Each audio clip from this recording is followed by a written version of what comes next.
Matthew's impact on the island nation of Haiti simply can't be understated.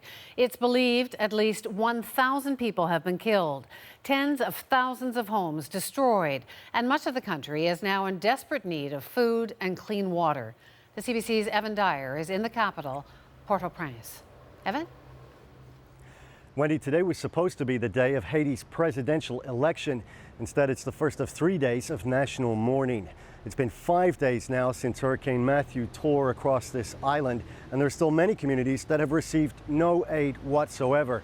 In fact, there are still communities where there hasn't even been an accurate assessment of the death and the damage.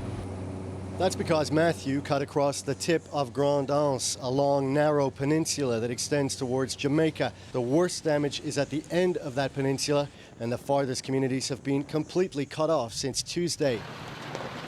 Aid is now reaching the town of Jérémie, where most homes were destroyed, but it's still only a trickle.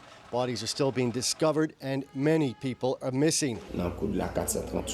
There are 438 dead in my region, says this government official. It's a catastrophe.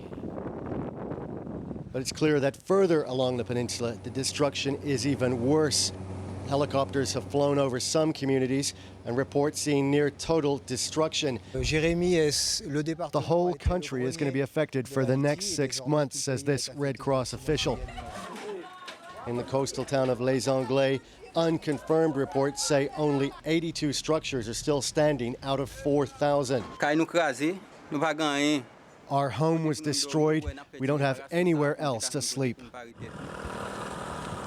Roads and bridges are heavily damaged, preventing aid from reaching the town of about 30,000 people.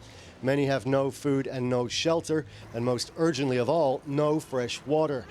That's especially serious because Haiti's been struggling with cholera outbreaks since the earthquake in 2010. The hurricane and the storm surge that it pushed inland poured contaminated water and sewage into people's wells, and now cholera is claiming more lives among the survivors of Hurricane Matthew. And that is the biggest worry now as Haiti struggles to recover from another crushing disaster. Wendy.